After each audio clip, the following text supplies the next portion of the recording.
Yes, good old TJ.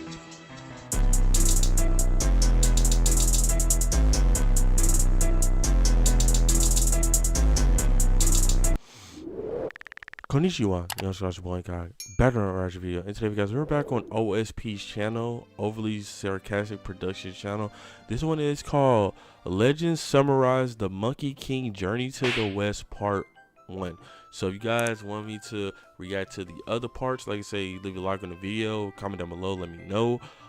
Because I seen you guys want me to react to the Journey to the West from OSP's channel. This is only part 1, like I said, so let me know if you guys want me to react to the other parts, because I would definitely get on that.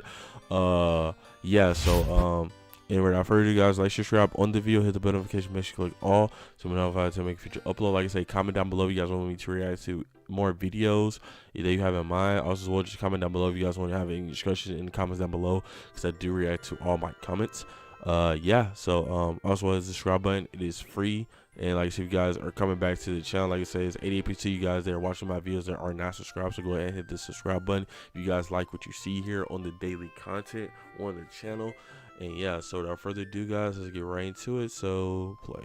The Journey to the West is one of China's 4 great classical novels. It's an ancient allegory for enlightenment, and it's approximately 2,000 pages long. As such, it's not exactly a text I could easily summarize in a single video of rational length. Anyway, The Journey to the West is packed full of symbolism, dense literary context, and some majorly influential characters, and it's widely agreed upon that the most memorable of these characters is Sun Wukong, the mischievous Monkey King. Sun Wukong's most famous mark on the modern world is probably Dragon Ball's Son Goku, a character specifically designed to emulate the abilities, appearance, and overall impulsive goofiness of the original Monkey King. But Sun Wukong's influence is far from being restricted to anime. Stories based on the character's exploits have appeared in almost every form of media, which is why it might come as a surprise to learn that he isn't the main character in The Journey to the West. That honor belongs to the monk Xuanzang, a character so vital to the plot that we don't even know he exists for the first 7 chapters, which are instead devoted exclusively to the life of Sun Wukong and how he made it his mission to single-handedly piss off every deity in all 3 of China's major religions. Now, I am nothing if not faithful to my source material, so in keeping with the structure of the text, this first video will be covering the history of Sun Wukong, and then in later videos, we'll see about actually getting to the rest of the not inconsiderable length of this text. So our story begins on Flower Fruit Mountain, an island paradise full of dragons, magic birds, immortal peach trees, and one really big rock. Allow me to direct your attention to this rock, as it is about to perform a magic trick. Ta-da! The rock splits in half, revealing another rock! But this rock is special. It's actually a rock egg, no, not that one, and it appears to have inherited the magic prowess of its daddy rock, as it scarcely existed for more than a minute before it abruptly transforms into a stone monkey. Now, this monkey may have spontaneously generated barely 3 seconds prior, but he already knows his manners, so he bows to the 4 cardinal directions, and in the process inadvertently activates his laser eyes, which cause quite a disturbance when they shoot all the way into the palace of the Jade Emperor, the head honcho of heaven himself. So the stone monkey hangs out with a friendly population of non-stone monkeys who one day decide to follow their favorite river up to its source, whereupon they find that it comes, unsurprisingly, from a big fancy waterfall. So all the monkeys are like, oh man, if only one of us were impulsive enough to jump into the waterfall and see what happens, we'd make him the Monkey King! And the stone monkey is like, did somebody say impulsive?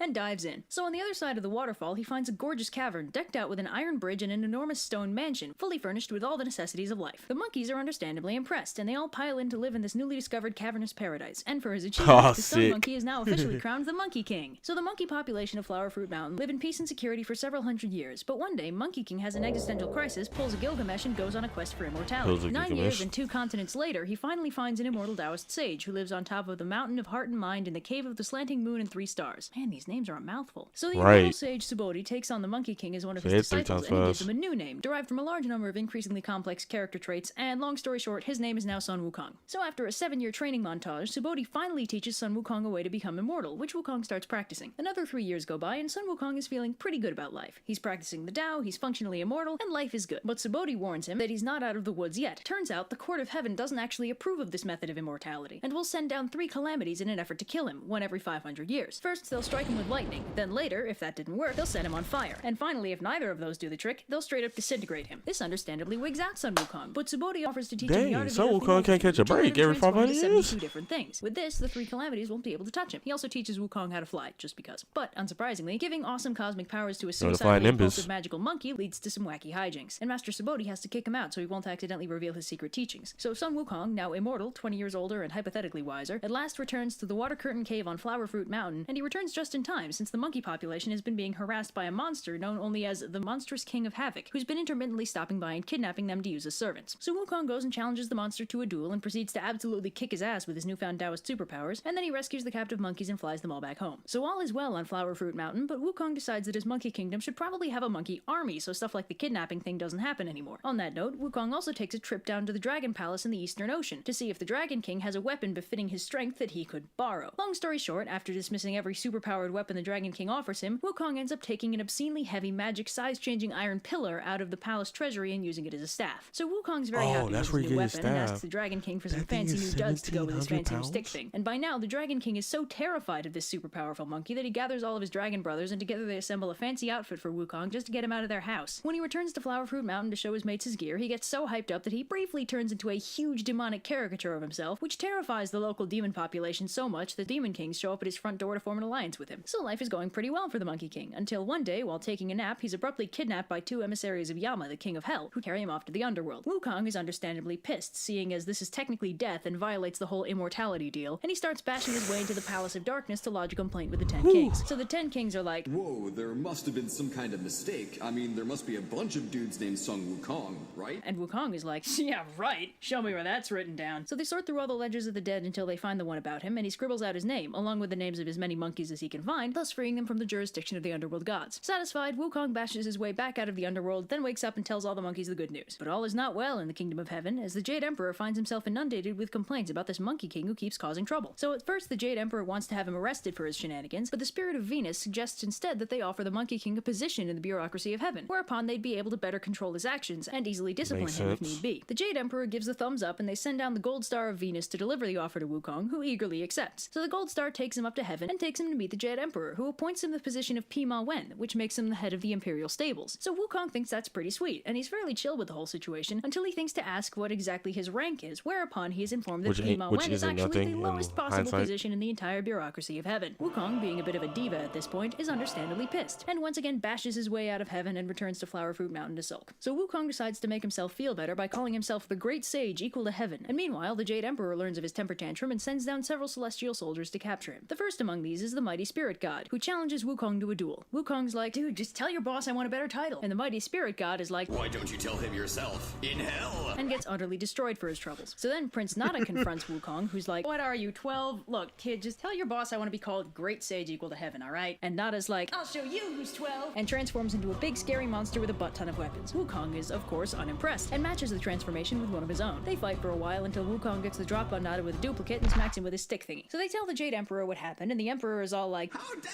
you this boy definitely is so goofy. I see why this but is. the Gold Star of Venus, apparently the only voice of reason in the entire heavenly bureaucracy, suggests that rather than risk their entire army on one super powerful immortal monkey, they just give Wukong what he wants, an empty title. So they do, and a department is set up in heaven for him to lounge around in and not cause trouble. Unsurprisingly, Wukong is completely down for spending his days languishing in heaven, being weighted on hand and foot by celestial spirits determined not to give him a reason to go on a rampage. But one of the resident Taoist immortals suggests that Wukong might end up getting bored, which carries with it the terrifying possibility of the great Sun Wukong rampaging through heaven looking for entertainment. So the Jade Emperor assigns a relatively harmless but time-consuming duty to Wukong, tending the Garden of Peaches of Immortality. Wukong's super down for that, but quickly finds that having to maintain a garden full of delicious immortality-granting peaches without eating any of them is impossible for his poor impulsive brain to handle. So, if you've been taking notes, this means he's now double immortal. But this comes back to bite him on the butt when the time comes for the Queen Mother of Heaven to hold her annual Peach Festival, and her 7 color-coded immortal maidens enter the grove only to find that it is notably lacking in peaches. They inadvertently wake Wukong up, who decides that he wants to go to the festival too. So Wukong paralyzes the maidens, impersonates a local immortal who was invited, then scoots on into the banquet hall. See, stuff like this, it's why you weren't invited in the first place. So when he arrives, he's immediately distracted by the smell of wine and proceeds to make off with the entire supply of heavenly booze, which also makes you immortal. So Wukong, now triply immortal and thoroughly drunk, inadvertently stumbles into Lao Tzu's little slice of heaven while searching for a place to sleep it off. And if you want to know who this Lao Tzu person is,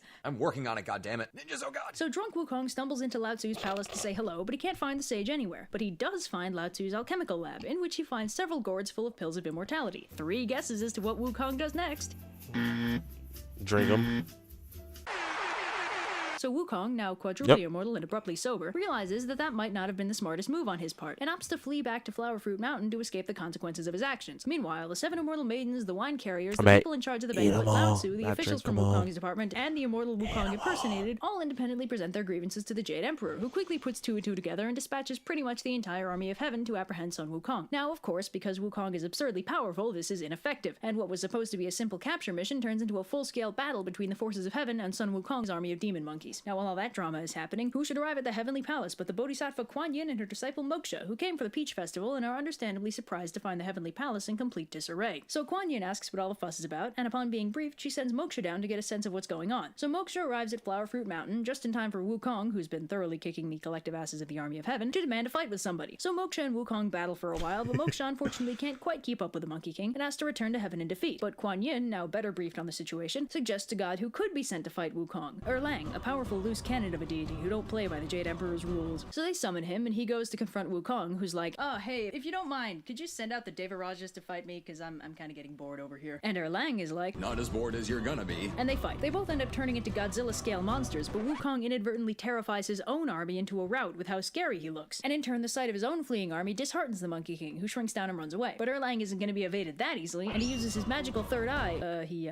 has one of those, to find Wukong, who's turned into an innocent-looking sparrow. Erlang responds by turning into a sparrow hawk, in response to which Wukong transforms into a cormorant, and this kind of goes on for a while. Shapeshifter duels are fun. In the end, it's our buddy Lao Tzu who manages to capture the Monkey King by entrapping him in a diamond snare. Wukong, captured at last, is brought to the monster execution block, where apparently the Court of Heaven forgot the meaning of the word immortal, since nothing they throw at him hurts him in any way. So the Jade Emperor is at a loss as to how to kill him, but Lao Tzu has a suggestion. If they stick him in his magic brazier of 8 trigrams and leave him there for 49 days, they should be able to separate out the elixir of immortality from his body, and as a happy consequence, leave the troublesome Monkey King about as dead as you can get. So 49 days pass, and they finally open the brazier to extract the elixir, only to find that it's still firmly attached to Sun Wukong, whose only issue with the experience is that the smoke gave him awesome-looking red eyes. So Wukong is 110% done with heaven, so he starts fighting his way through the entire heavenly army. The Jade Emperor, now completely out of options, finally calls on his last resort, the Buddha himself. So Buddha and his 2 best disciples, Ananda and Kashyapa, go to deal with Wukong, who is at present fighting 36 thunder deities, because why not? So Buddha asks Wukong what he wants, and Wukong's like, "You know what? I'm kind of feeling like overthrowing the Jade Emperor today. Wouldn't that be fun?" And Buddha's like, Tell you what, I'll make a bet with you, okay? If you can successfully jump out of the palm of my hand, I'll believe that you're qualified to rule heaven in his place. and it's time for another exciting round of What Will Sun Wukong Do Next? Let's hear it, ladies and gentlemen.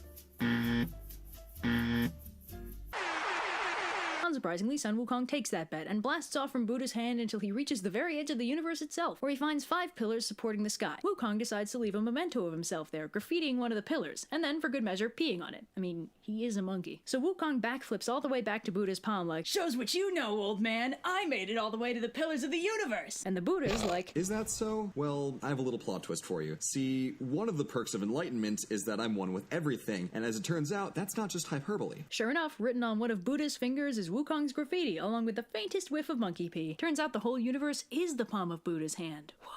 So Wukong freaks out and tries to skedaddle, but the Buddha uses more of his Buddha magic to trap him under a mountain, which is also his hand. It's complicated. Which Wukong would ordinarily be able to escape stupidly easily, but then they stick a magic seal on top of the mountain, and that's that. And it is here, under this beautiful and scenic locale, that Sun Wukong spends the next 500 years.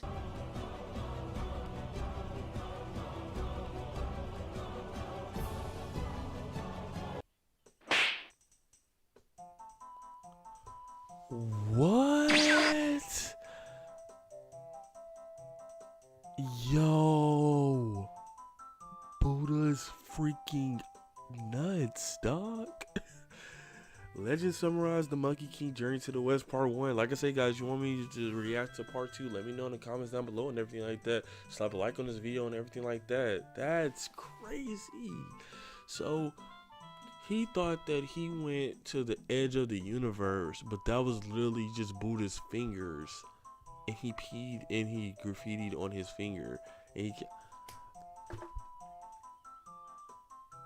wow. Hey, I ain't gonna lie, I don't even know what to say on that. That's crazy. Like I say, like, subscribe on the video, guys. Hit the button notification. Make sure you click all. Try to if you're new. Boy, I'm out. Peace.